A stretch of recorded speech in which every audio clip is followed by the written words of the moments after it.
il va commencer à prendre des contacts dans la région avec des gens qui partagent ses idées. Reynaud va être inquiété une première fois. Pendant 1943, il est arrêté par la gendarmerie de Lombès, qui va fouiller son domicile, qui ne va rien trouver, mais on l'avait accusé de détenir des munitions. Bon, ça va bien se passer. Et à partir de ce moment-là, il va être obligé de prendre la clandestinité. C'est-à-dire que fin 1943, Reynaud ne réapparaît plus à Lombès à son domicile, sauf épisodiquement la nuit, et va se cacher dans des fermes aux alentours pour ne pas être arrêté. Et le 6 juin 1944, lorsque le débarquement est effectif, Reynaud, quelques jours après, exactement le 9 juin, Reynaud va organiser, conformément à ce que disait tout à l'heure M. Castéra, il y a des plans qui vont être mis en action, plan vert, plan violet, etc. Et Reynaud va organiser un groupe de combat.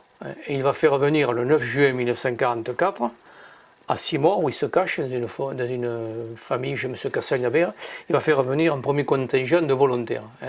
Et ces volontaires arrivent de la Haute-Garonne, ils arrivent de l'Île-en-Dodon. Il y a 30 volontaires qui arrivent de l'Île-en-Dodon. 18 font partie du maquis de l'Île-en-Dodon, et ils sont amenés par un de leurs responsables qui s'appelait Elias Calas. Cordonnier, son nom de guerre c'est Cordonnier. Et une douzaine viennent d'un maquis gersois, que nous on appelle le maquis d'Aroued, ou maquis Péry. Alors qu'est-ce que c'est ce maquis d'Aroued ou ce maquis Péry? Eh bien là aussi, c'est un maquis qui s'est formé avec des réfractaires au STO dans le courant de l'année 1943. Ce maquis s'est formé dans la région de Masseube,